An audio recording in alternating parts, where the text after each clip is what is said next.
Hi, welcome to episode 88 of Talk About the Passion. It's been a while since a new episode of this has come out, and I'm actually re-recording this introduction because I was literally just about to upload this and was re-listening to it and noticed I had made a huge mistake in the intro here, so yeah, out of practice. Anyway, my guest today is Tony Erba. I met Tony in 2015 when my band with longtime friend Al Quint did a reunion for Al's birthday, and Tony's hardcore band Fuck You Pay Me came and played along with us. Drop Dead and a couple others. We became friends on social media, and if you're friends with Tony on Facebook, you know he's one of the funniest guys on the planet, and furthermore has a wealth of knowledge about music that runs the gamut from hardcore to Zappa to obscure bands from his hometown of Cleveland to boogie rock. Tony's probably best known for the punk and hardcore bands. He's been in like Face Value, Nine Shocks Terror. How's that Boston accent? Nine Shocks Terror. There are some amazing interviews with him online and in the podcast world. I'd highly recommend the him on Turned Out a Punk, where him and Damien get pretty deep. One of the purposes of this podcast is to talk about people's passions. So when I see Tony talking about hard rock music online, I know he has a deep love for it without a shred of irony. I love it when people talk about music with no irony or guilt. That's not my deal here. I'm not on here to talk about certain bands with like a wink in my eye. AC/DC's great, but the lyrics are corny. You can just like AC/DC and just because you like them.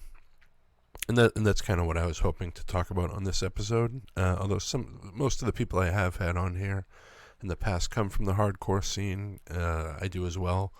But it's always refreshing to talk about stuff outside of that world. This is the first, and I hope, a bunch of new episodes with this theme, which I guess kind of goes back to the one I did with Drew Stone, where we talked about him being a deadhead. Tony and I have had a pretty loose conversation here about the area he grew up in and, what the music world was like back then. There's definitely more Ted Nugent and Peter Frampton here than, Minor Threat and Agnostic Front. With that said, though, I will let the episode speak for itself. I had a great time talking to Tony. He's hilarious, a great storyteller, and, the down-to-earth type of person I love having on here. So here we go with episode 88, Sin's a Good Man's Brother. Thanks for listening.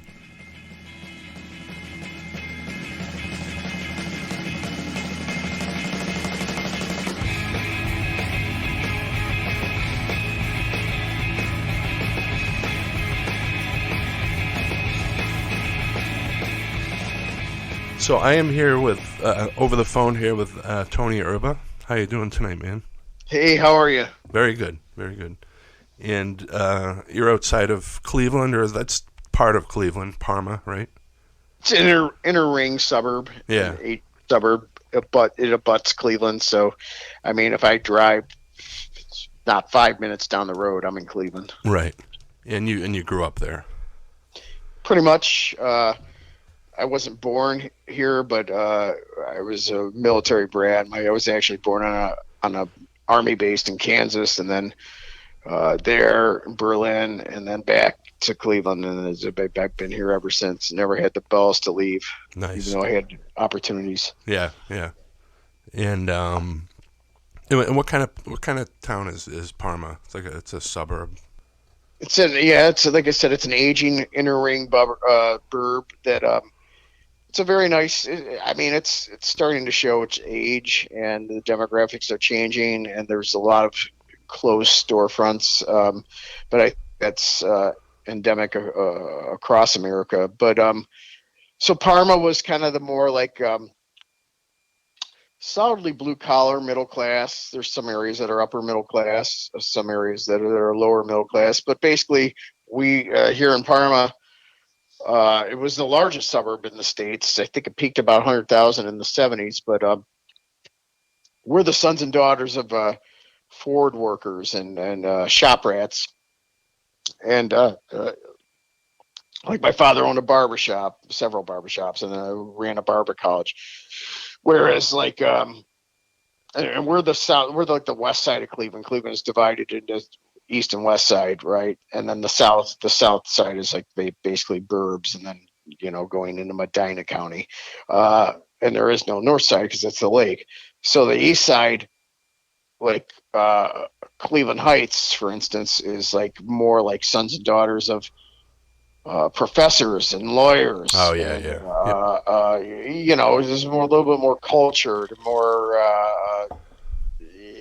kind of like a John Hughes movie type kids there. Yeah. Whereas we were like we were the John Benders of the John Hughes Yeah, movies, yeah. and then like the East Side was like the Molly Ringwalds. Yeah, yep, exactly. Yep. So you got those cigarette burns in your arm for Yeah, spilling 100. paint in the garage Yeah, and that kind of thing. yeah, Yeah. like a partying in the woods. That's our people. Yeah.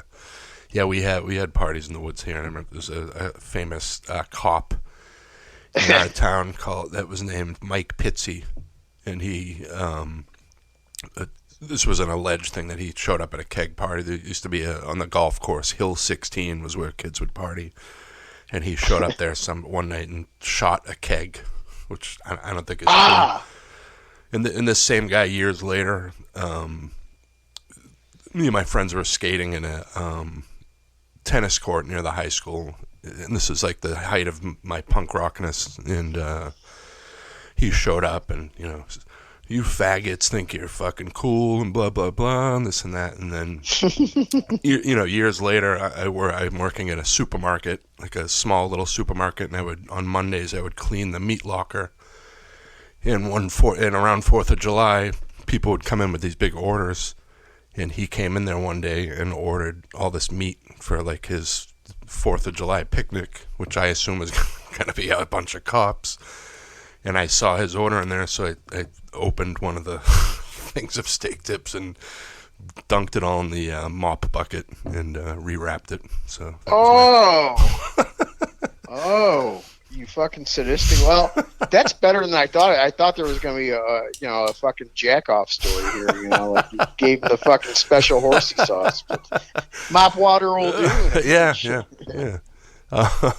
But anyway, so how did you find music in Parma, and how old were you when you started getting into music?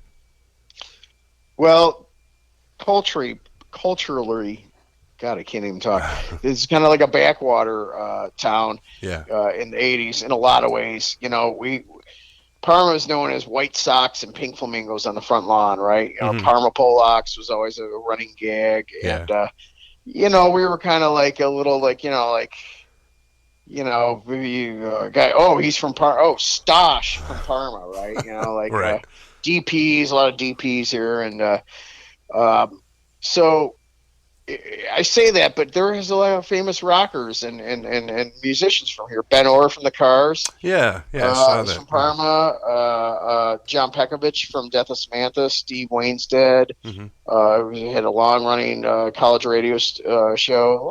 All the New Bomb Turks guys. Yeah. Etc. But anyhow, we weren't exactly, like I said, we were always a little bit behind the times here. So right. Hard rock and boogie rock ruled the day, as opposed to the East Side, where these kids are getting into punk and post-punk and new wave fairly early. Feathered hair and flares are still into the early 90s. Yeah. So I got into it just by being a schlubby kid who was, I liked sports just like the next guy, but I wasn't particularly good or athletic at them. Right. And I liked, from a young age, I was obsessed with the music, AM radio, and listening to my parents' 45s. And I just wanted, I loved pop music. I loved rock music, and I wanted to, I was always looking for something that's like, was a little bit heavier and harder. And then, just like anyone else, ended up discovered a record. Oh, there's a record store. I think the first record I bought, like with my own money, was More Than a Feeling. Oh, nice. I remember because it was, the bicentennial year. Everything was bicentennial.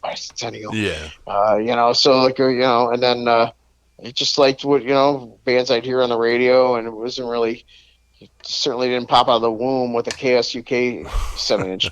Right. I just got like hard rock, and then in my junior high, in the library, there was this book called The Book of Rock, and it was a UK book, and it was like a big like coffee table book, and They had all these pictures of bands that were like I never heard of, Mm-hmm. but these guys had like they looked scummier and Right. like they're like the pictures of these bands were like scummy, greasy, stringy hair, Right. like Status Quo and these stacks of mismatched stamps. And like, oh Mm-hmm. my god, I bet these records are fucking like totally killer. And then just one thing led to another. And bought a couple of Who records and you just like stick, just kept buying boogie rock records and Yeah. delving further, deeper into it. And just like everyone else, go to the record store, ask around. Some kindly clerk will say, "Oh, you like that kind of stuff? You ought to hear this." Right. Yeah. And so start going to metal shows in Mm-hmm. '84 or so, Mm-hmm. pretty much metal. '84 and '85, then metal, and then I think the first punk show I went to was a local band, like this band Grimace. Yeah. I just saw the guy from Grimace today, Oh, nice. and then one thing led to another, the Guns, and then all of a sudden, holy shit, there's local bands that I can go see that it's not like some untouchable, unreachable thing that only exists in black and white in a fanzine. Yeah. And some of these clubs are close enough somehow to Parma. They're like, I could ride my bike there. So Right. a lot of stuff I didn't see, but a lot of stuff I did just simply because I could ride my bike there. Yeah. And do you remember the first sort of big show you saw? I mean, I went to like Share the Kiss Yeah. and stuff like that, but then like the first like real street level show I saw was probably like this band Grimace Yeah. and Domestic Crisis at the Holy Family Gymnasium. Oh, nice. But they were for real bands. They had like demos and played like fucking Domestic Crisis opened for like Dayglow Abortions and Oh, nice. Scum from Montreal and the Adolescents, and like Grimace had like demos and played at JB's Down Under in Kent, which was like a Right. for real Yeah. dyed in the wool punk rock club. You Yeah. know?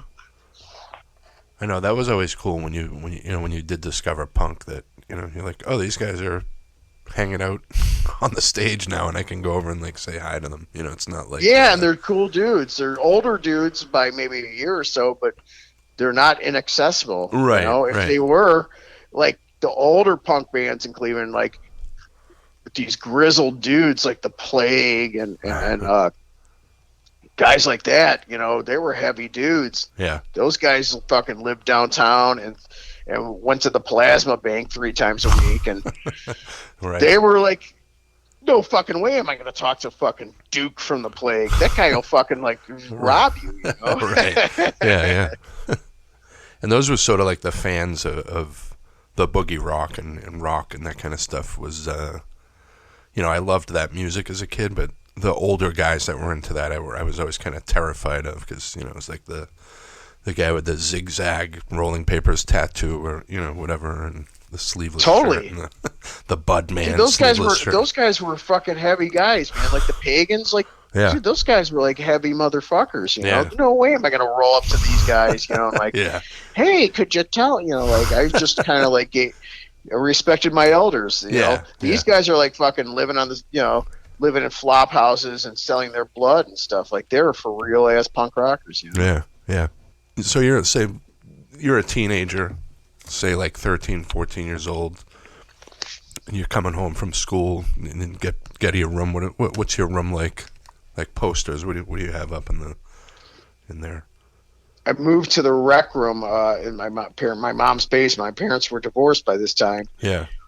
So my posters would be, let's see, I had like a Motorhead poster. Yeah. And I'm trying to think what else. Oh fuck, that's such a great question. What posters did I have?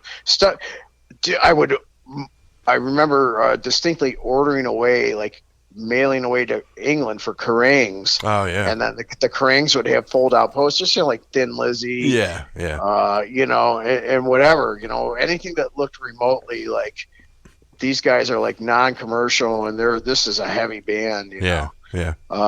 So whatever Kerrang was pushing. Yeah. They'd always have a color thing, and color centerfold night that would go right on the wall, and then flyers, local flyers. I remember the one was like my friend's band Grimace just Yeah. said if hell had a house band, it would be Grimace. And so what kind of stuff was Grimace? They were like kind of just. I think they remember that band, the Hard-Ons. I think they Yeah. sounded a lot like the Hard-Ons. Oh, all right, nice. Yeah, just so like Yeah. the local guys, and they're just like dudes are still around, still go to shows occasionally, and Yeah. And then Domestic Crisis, they were like, they were like a great hardcore band that ended up kind of going crossover, but hey, they were doing it. They had demos, they had T-shirts and stickers, and that was like the fucking for real thing, Yeah. Yeah. Skateboarded. One guy had a mohawk, Right. like holy shit. And you've we're friends on Facebook, and you had posted something about Grand Funk recently. Yeah, there's a picture of Farner, and in the comments, I think you would talk about how, keeping your punk rock roots keeping your rock roots while getting into punk rock, because a lot of kids would sort of disown their like past, like, oh, I don't want anyone to know I liked Iron Maiden now that I like, Minor Threat or whatever. But you've always sort of flown that flag, right? And just been like, this is good music and whatever, right? 100%. I always thought that was like a weird. To me, it always felt like when you join a religious cult and they like make you divest yourself out of all your belongings, right? And your books and things. Like everything is geared towards the cult, right? Right. And I'm like, well, maybe I'll just kind of like hide this stuff, but I love like Not Fragile by BTO, and I'm gonna rip the riffs off if at all possible, play them backwards in a different octave. But I love rock music, and rock music is a wide umbrella that includes street punk, Japanese thrash, hardcore, etc., pop punk. It all is rock music to one degree or another.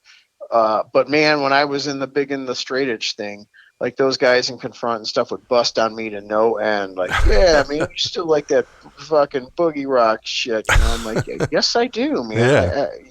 Yes, I do. Yeah, that stuff is still, that stuff still holds up. If it ain't played on the radio, there's chances are it's pretty good.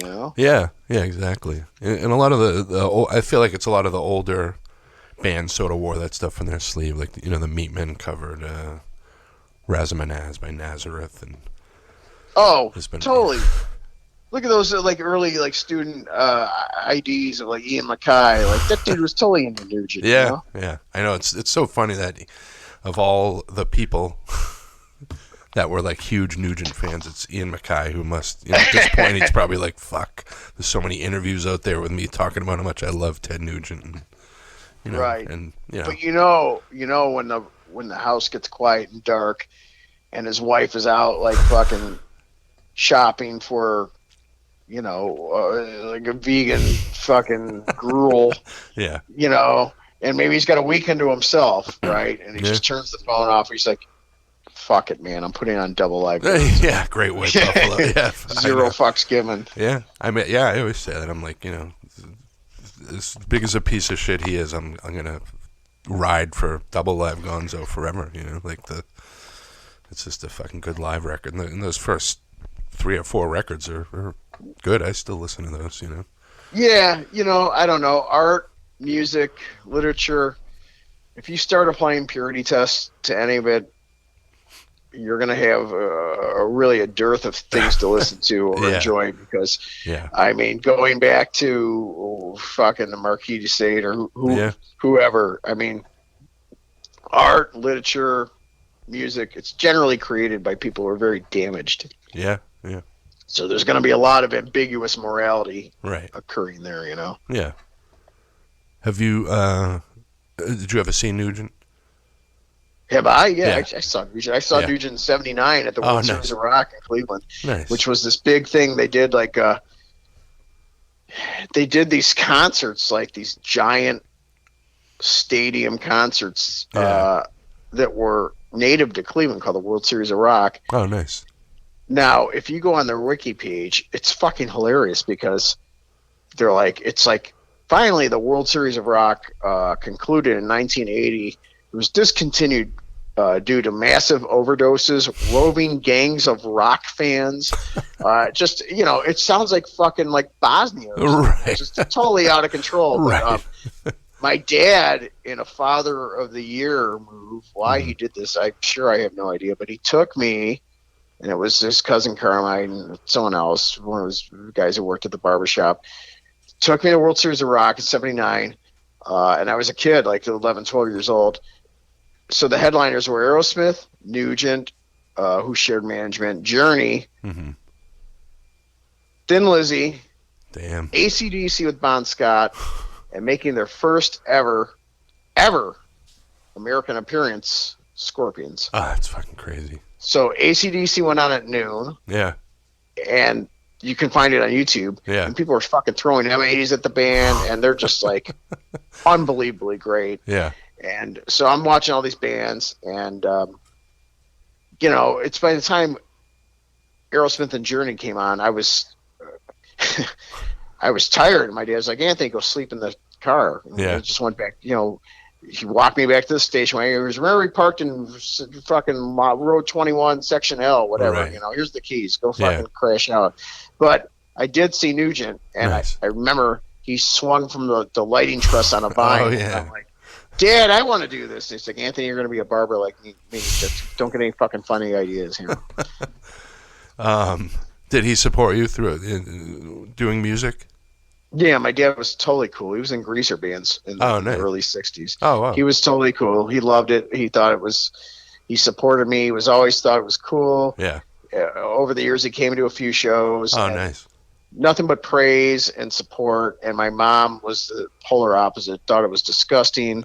Thought there was absolutely no redeeming value. Yeah. It's just even when I was in Japan playing these sold out shows and stuff, and I called, like wanting to kind of like, hey, I'm here in Japan, tonight sold out. And she's like, well, I'm late for my hiking club. She just thought it was, my mom thought it was a waste of potential. I love my mother, but she thought I just wasted you could have been anything. You have Mensa level IQ, and you could have been an excellent lawyer, and you just threw it away for rock and roll. And I probably did, but my dad was supportive and thought it was cool. Yeah. And my mom thought it was despicable. Yeah.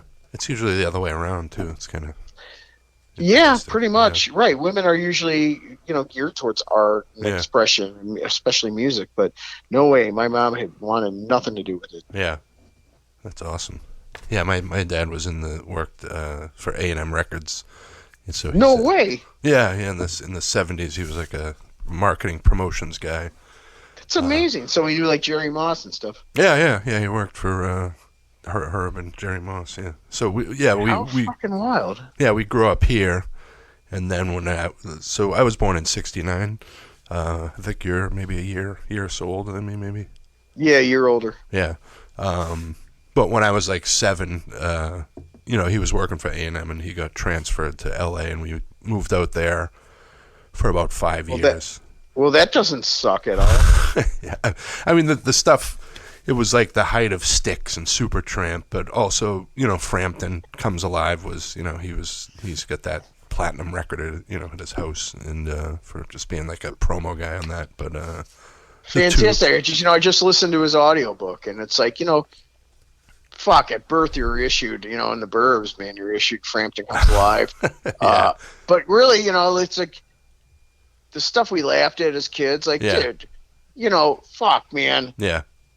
We used to laugh at, like, everyone's class song was We've Only Just Begun by the Carpenters, right? And you're just like, the fucking Carpenters, these guys, they should be murdered. And then it's like, you get older and you're like, Karen Carpenter could sing like a fucking bird. And P.S., she's one of the fucking greatest drummers. I know.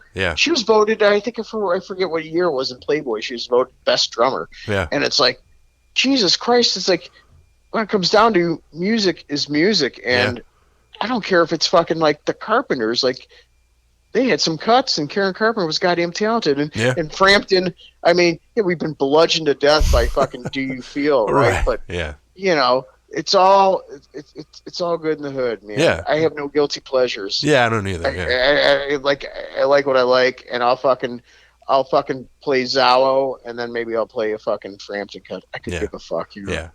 Yeah, and I was gonna that audio. I just started doing the audiobook thing recently, and just easy. I mean, I read and do the audiobooks, but that one's on my list. I have that one in my. It's good. He's a very literate, very humble, well-spoken man, and the Humble Pie stuff is fascinating because, you know, like these bands like Humble Pie were so big, and that was the 70s archetypal 70s framework where they just would break bands by touring them to death. Yeah. Right. Yeah.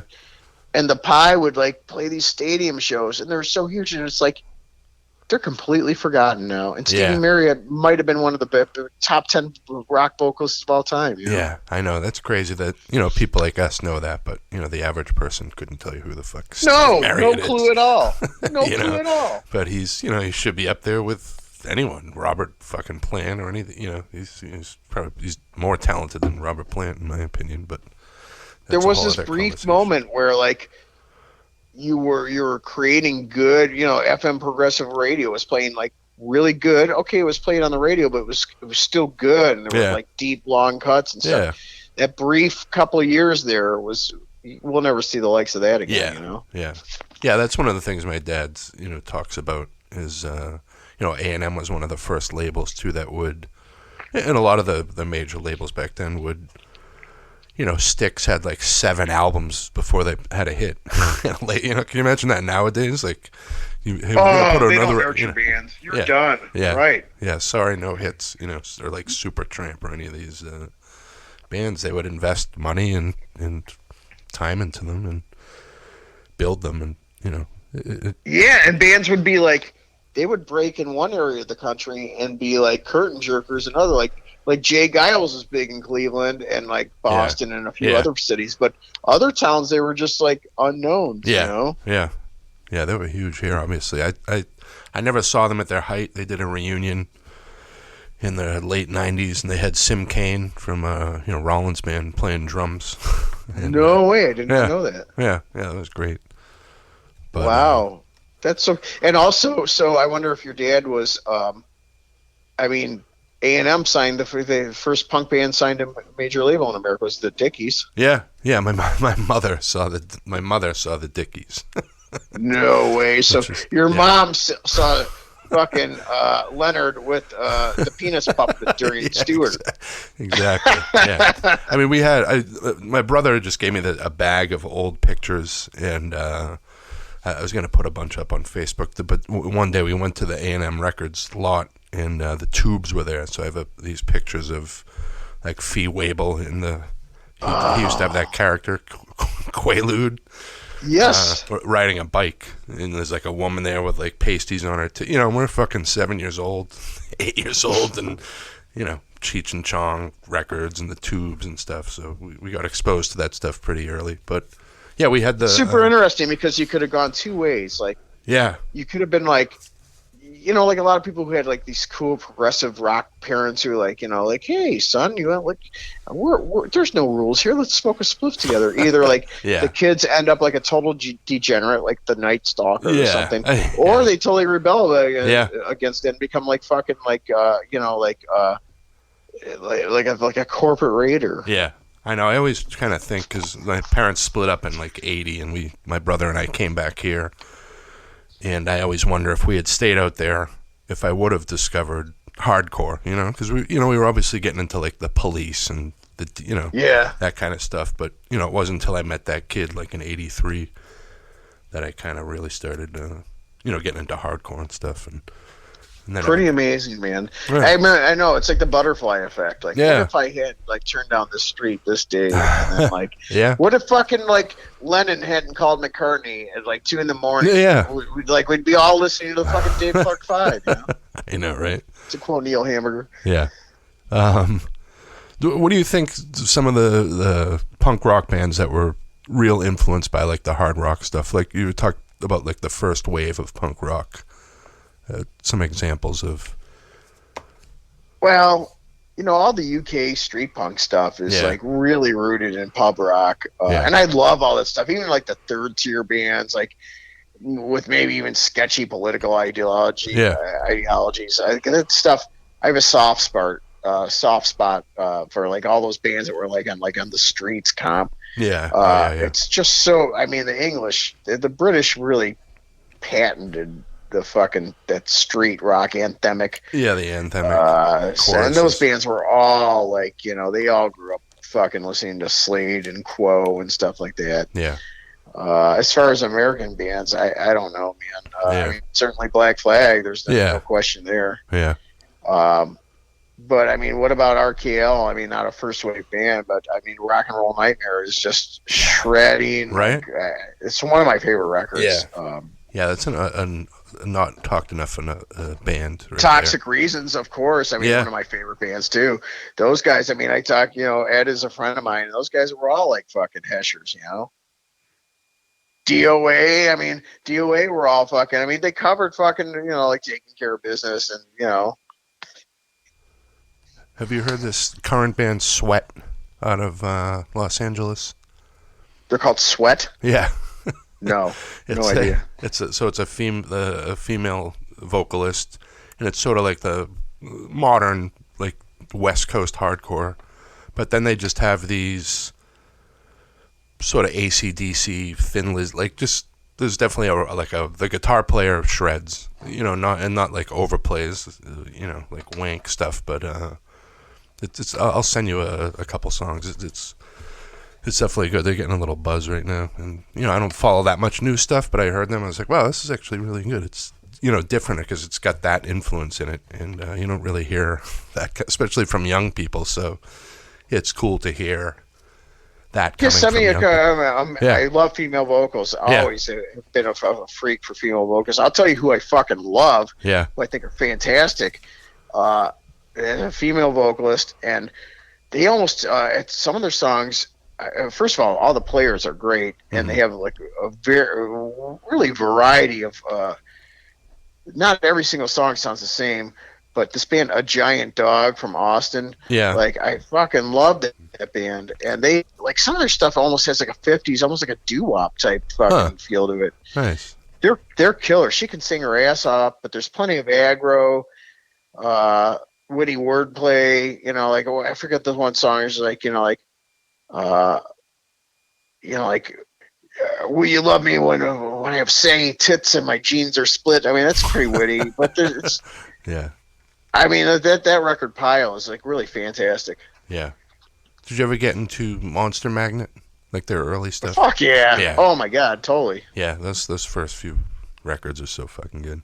Fantastic, man. I've seen them a couple times. I think I haven't seen them since the '90s, but I remember they did Master of the Universe by Hawkman for about 20 minutes. Oh, nice. Well, yeah. I think they did Brainstorm one time when I saw them. Brainstorm. That's it. Yeah. And then they covered Sin's a Good Man's Brother. And they did a Flag cover too. So I mean, that dude's totally steeped in like all things rock. Yeah, and they did. And I love Earthless too, and they have nothing to do with punk rock. Well, Mario Rubicabo's the drummer, but I mean, that's just there's hardly any songs there. It's just an excuse for fucking Josh to go fucking ape shit, Channel Trower. Yeah, I saw them a few years ago, and it was literally like, and they had Jay Mascis touring with them, and it was just a non-stop guitar solo for 45 minutes. But it was great. They're a good band. Definitely. But I like it all. It's like hardcore. I'm not like fully immersed in it, but the good thing about all this stuff is just when you think you're like, Mr. Jaded, I've seen all this stuff and I've seen it when it was good, there's always a band that'll just kick your dick in the dirt when you're least expecting it. You're like, oh my God, I'm back. I found the religion again. Yeah, I know. I did that because I keep blowing shows off, and I just bought tickets to see Verbal Assault's playing here next month, and I'm definitely not going to miss that one. You saw that out there, right? We had him here. I helped a guy, this guy Brian from Rhode Island, do that show here, but then I ended up not being able to go. Okay.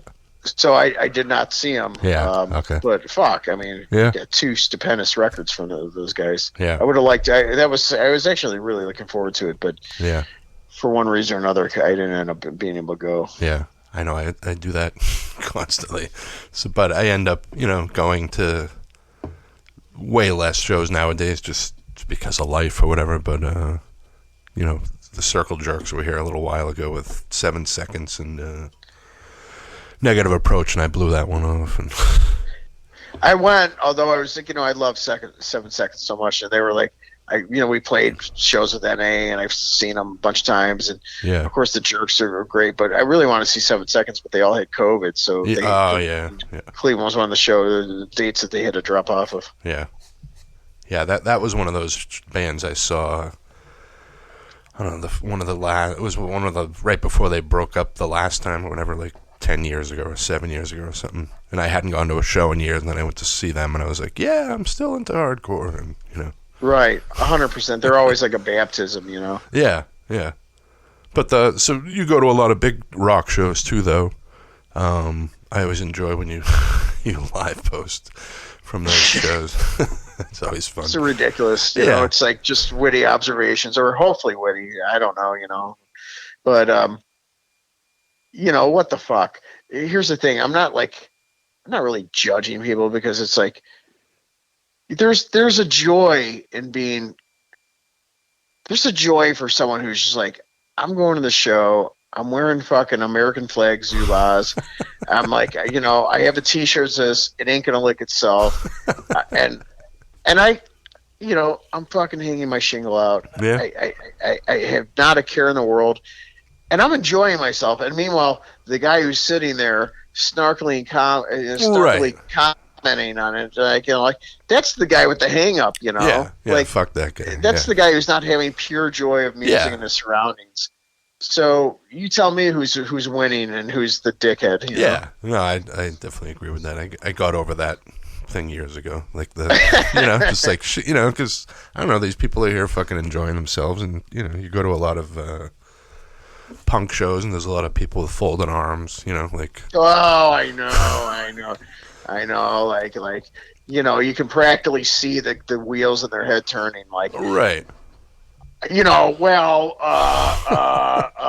There's almost like trying to think of is this person cancelable? Is there right? anything, yeah, right. A shred, shred of anything in the past that I could fucking go online and fucking crucify this dipshit about? Yeah. I don't want any part of it. It's very, very negative, and God knows I've had enough negativity in my life. Yeah. It's just good to go and enjoy that shit. A few years back, my buddy and I went to see Deep Purple and BOC toured together.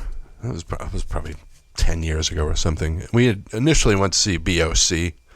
Deep Purple I wasn't that excited for without Blackmore, but BOC sucked that night. I don't know, they played 40 minutes, and they had Rudy Sarzo playing bass, and he did a bass solo where he incorporated In the Still of the Night and Crazy Train and metal, he had this little medley of all, which is kind of cool. Terrible. But it was just, for a 40-minute set, why are you doing solos, And I've seen them a bunch of times, because BOC are a band.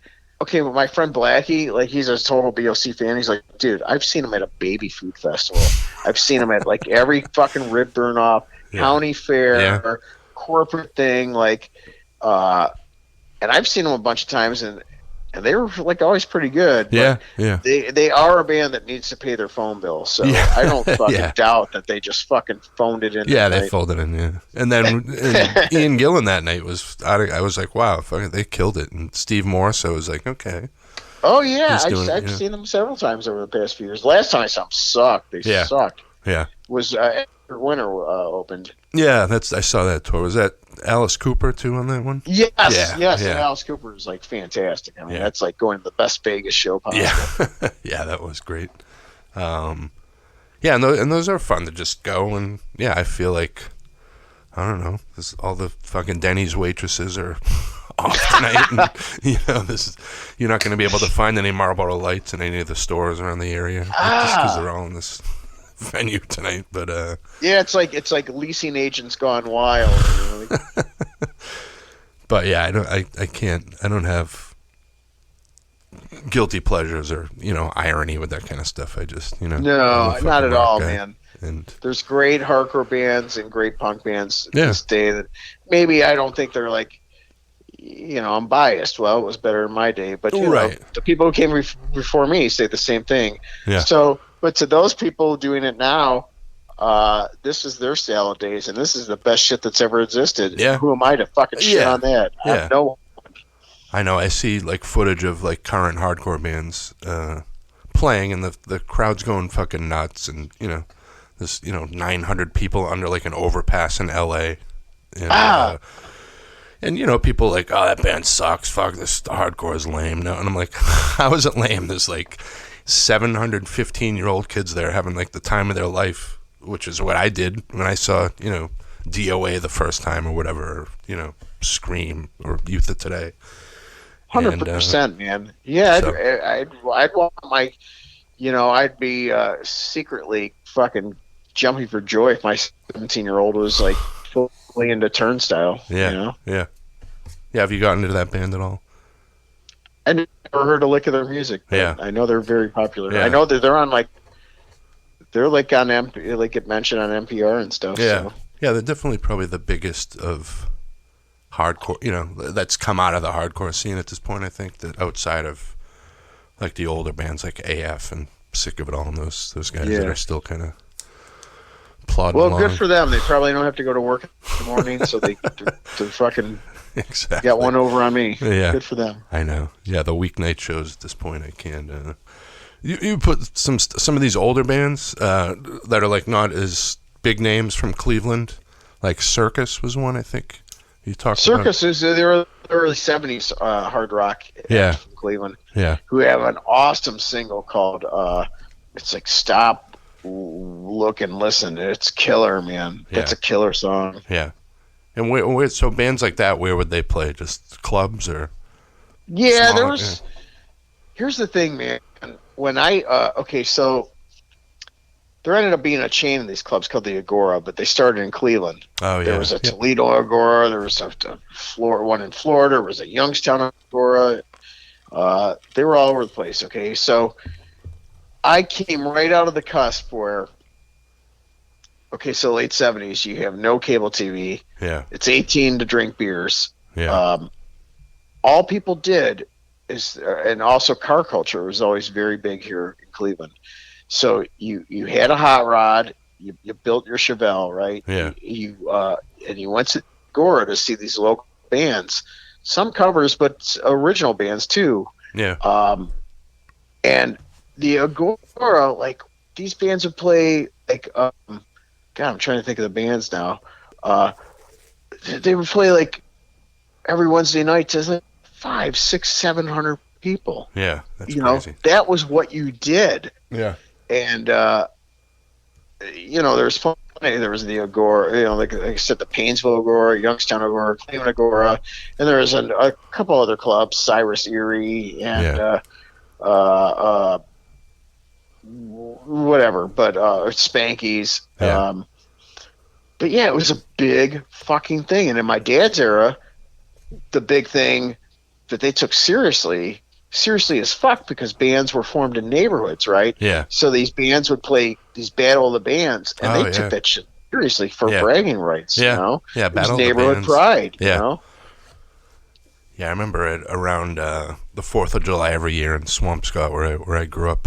When we came back from California, they would have these like an all-star band, and it would have that guy Fran Sheehan from Boston, because he lived in Swampscott, and like one of the guys from like the Joe Perry Project, and they would do Mustang Sally and that kind of stuff. But it was fun. I saw them at the Agora, Joe Perry Project. You? Oh, nice. Yeah, they used to have these things on WMMS, the big progressive rock station that used to be a real powerhouse, like BCN. Yeah. A real tastemaker. They broke like Rush and Hall & Oates and Bowie in America. But I saw that they did this thing during the week called the Coffee Break Concert that started at noon, and it was broadcast live on the air, and it was at the Agora, it was $1 to get in. It featured a lot of bands on their way up, and I had vocational classes, and I got out of school at like 11:30, so I just take the bus down there, and I saw Joe Perry Project at a Hot Coffee Break concert, and those first couple records are pretty fucking good. Yeah. He's touring right now. God, man, he looks like the sea hag, man. It's just I know. just retire on a beach and do cocaine, just stop. Please, and, just stop. You won't believe who's singing for him. It's who? Gary Sharon.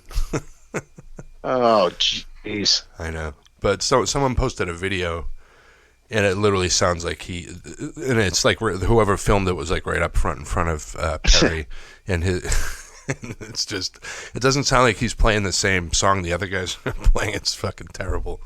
But then another friend saw him. They opened for ZZ Top, so they did some smaller club shows, and then they did this show with ZZ Top here. Like 2 weeks ago, and I heard that was good, but the club one was, I saw some footage of it, and just a weird lineup. Gary Sharon, Joe Perry, I don't know who the other guys were. It's got to be rough, it's got to be rough when it's 2022. Yeah. You're John Butcher, and you're like, fuck, man, it's either this or fucking work at the Market Basket. Yeah. John Butcher is still, I'm friends with a guy that does a lot of booking out here, and he's constantly promoting different John Butcher, like acoustic shows and this and that. And I don't know. I never really got into him, but people love him, And it's the same thing. It's like people that went to those shows in their 20s and 30s, and now they're 60, and they want to relive that stuff. So who am I to? Yeah, exactly. Who am I to? Fuck, man. Yeah, Michael Stanley is the biggest thing in the world around here, and he went out with his boots on, still playing. And fuck, man. What's his name? Eric Carmen. Until he got, I guess he's in real bad shape health wise. But yeah, same thing. I mean, hey, that guy, fucking, there's a lot of people that, there's a lot of panties that came off in backseat to fucking Chevelle's to go all the way, Yeah. So no one can say that about anything I ever wrote. So there you go. Exactly. With all due respect to all the stuff you've. And then lastly, so there's this show coming up I saw in Cleveland with the James Gang with Jimmy Fox and Dale Peters are playing. And it's with 9 Inch Nails, the Black Keys, and the Breeders, I think. Yeah. It's happening in Columbus. Yeah, and that's it looks like it's a good, it's like a veterans benefit they do every year, I guess. I'm 100% going to try to go to that. Yeah. The James Gang are like, man, fuck. Yeah. Rides Again is such a killer record, man, and it's like the 3 guys, so yeah. I don't know what Dave Grohl's doing. I hope he just fucking stays out of the way, but yeah. So yeah, it's look at it this way. Okay, in 5 years, will there be any arena rock band like shows that I know that would? I mean, who will be left to go see that even has a shred of credibility? Yeah, I know. It's true. I mean, they're definitely dying off. Iron Maiden. I go see them every time they come through, and it's always a good time. And Priest. Me too, but now it's like the tickets are pre-sale tickets are gone. All the bots buy the tickets. It sucks. If I'm paying $100, I don't think I've ever paid $100 to see a band ever. Yeah, that's a cheap seat nowadays for I know that kind of stuff, and I can't do it. Yeah, yeah. Maiden's coming here, I think in October or something. Yeah, I'm not going to go because it's like the cheapest tickets were like $130 or something. That's like before the fees. So I can't do that. So brutal. Yeah. What's interesting? I've had this conversation several times recently. So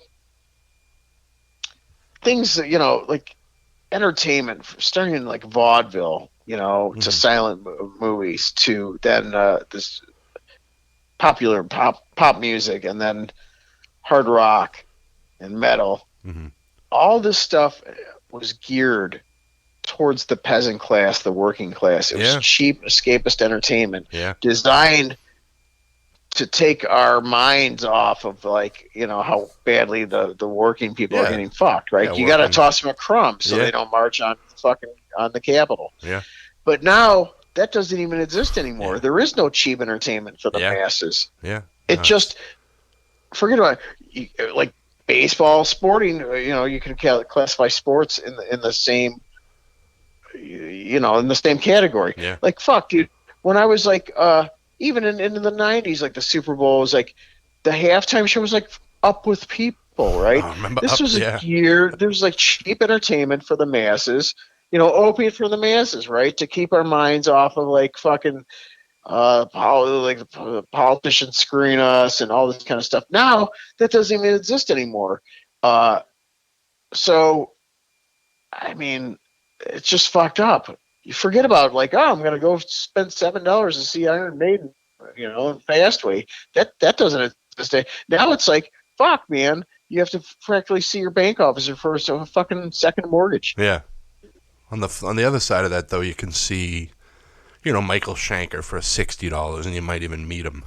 You know, you might, like, at least say hi to him, you know, at the merch table or something. Or you might, like, you know, he might have to pay $5 or something, but some of those bands are coming around again, but the bigger ones are just out of reach for me. Guitar-oriented rock music is, I hate to say it, but its day is done. Yeah. You know? Yeah. I don't think its day is done. Yeah, there's not going to be another, like, AC/DC or something that's filling you know, the Foo Fighters. I mean... No, this thing had a run of 50 years, and the getting was good for a long time. Not a whole lot changed. Say if this is in 1955, right? Not a whole lot changed for 40 years in the way rock and entertainment was marketed and how affordable it was. And 40 years is a good run. I wish it would continue forever, but you cannot stop what they call progress. So, but I think we're all getting priced out of anything affordable and anything street level. Yeah. And you never, for a long time, maybe because I worked in record stores and all that kind of shit, but there was always free tickets around. But nowadays, I don't know anyone, and I wouldn't, you know, especially the bands I go see, I wouldn't ask to get on the guest list for, you know, verbal assault or, you know, something like that. You know, these guys just trying to make a little extra money. So. Yeah. You know, I mean, there's. You know, I have negotiable morals, but sure, I'm not going to try to fucking, you know, slide into even though I was, you know, being somewhat of a name around this town, I really don't have to pay if I don't want to, but it's pretty gauche to try to get into the guest list of fucking, you know, some street level band, but I don't know where it's all going. I got maybe 10 more years to live, so who the fuck knows what I'm going to see. But at least I got the tail, you know, like in that Sopranos episode where Tony's all like, you know, you ever feel, you know, he's lamenting like the demise of the mob, and he's like, you ever get the feeling you came in at the tail end of something good? I kind of felt like that my whole life. Yeah, I know. I feel like that with hardcore because I came in like, you know, in that first show I saw was January of '84, I think. And, you know, the Misfits, there's that famous, you know, you can see the video, the Misfits at the Channel with Gangrene or Jerry Scott, there's that footage. And, you know, that was in like 6 months before that Minor Threat was here, you know. So, I mean, I obviously got to see a lot of amazing shows. But yes, you did. And you were in a hotbed of great music and great art and college radio and everything else. Yeah. So, you know, I wouldn't trade any of it. Have any like interesting choke stories? I have ones I can tell you after we stop recording. I brought him to Cleveland for the first time ever. He was a very nice guy. Yeah, no, he's not very nice. He was he didn't say a whole lot, but he was easy to do business with, and it was the biggest. At that time, it was the most I ever paid a band, which was $800, and I was shitting my pants wondering if I could make the guarantee, but it was no problem. Yeah. Mark McKay, nicest guy in the world. Oh yeah, he's a sweetheart, good buddy of mine.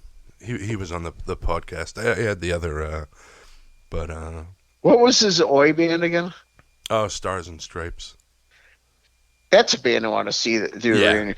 Living in a one-room basement. No one wants to marry a loser like you. Yeah, a buddy of mine found in Danvers, Mass, which is on the North Shore where I grew up, and but they were behind like a sporting goods store, and there was next to a dumpster a box of 20 Stars and Stripes records. Years like in the 90s, they found them, and I think it was near the store that Al had worked with the guy from Boston there, Sib. So I don't know if they were on their way there or what the story is with there, but yeah, it's so random. But that was he tours that band. I think he does shows where it's Slapshot songs and Stars and Stripes songs. So Yeah, really well, at this point. I'm sorry. I feel bad for all your listeners out there in podcast land that I haven't dropped any deep knowledge on, U.S. hegemony in the Middle East or, has woke academia gone too far? But, quite honestly, I'm eating some oodles and noodles and watching Memphis wrestling from '93 in the background, and I just don't give a. Yeah, I know. Just the Dodgers talk game to on someone in the smarter than me, like Martine or something. I just like rock music and wild shit. Yeah, that's why I wanted to talk to you. Yeah. I thought you've done a lot of interviews, talking about your life and hardcore and all your bands. So I thought it'd be cool to talk about rock music and just other shit. And I'm a very very untraditional traditionalist, I guess. Yeah, no, I like that. I'd rather have that than just I've done a million of these podcasts where I'm like, okay, where did you grow up? Where did you, Right, sure, right. And yeah, I don't know. Here's the thing, sometimes just things can be fun for fun's sake, and they don't, yeah. Obviously, look, if I didn't have like the same shared basic ethics that we all do, mm-hmm. I would have just fucking been in a Journey cover band. Yeah. I got into punk for a reason, obviously, but I don't know. I just not everything has to have some like a fucking deep, socio-political impact. I leave that. I always used to say like after the revolution comes, I'll just be in the band that plays the after party. How about that? Yeah. It's my contribution. I know. It's all I like a Big Ten philosophy, and that's when I started going to shows. It was more freakers and weirdos and outrageous characters. Yeah. A lot of that's missing now because it's very codified, and Jesus Christ, people are so scared of individualism is a dirty word, and I am a staunch individualist, and I'm sure some woman is wagging her finger right now as we speak at me, because the default setting for a guy like me is literally Hitler. But hey, so be it, man. Can't have a good baby face without a good heel, and I'll be the heel all day long. Whatever. As long as you pay at the door. Exactly. Awesome, man. Well, thanks for doing this, man. I appreciate it. Thanks for even giving us shit to ask me. I appreciate you. Yeah.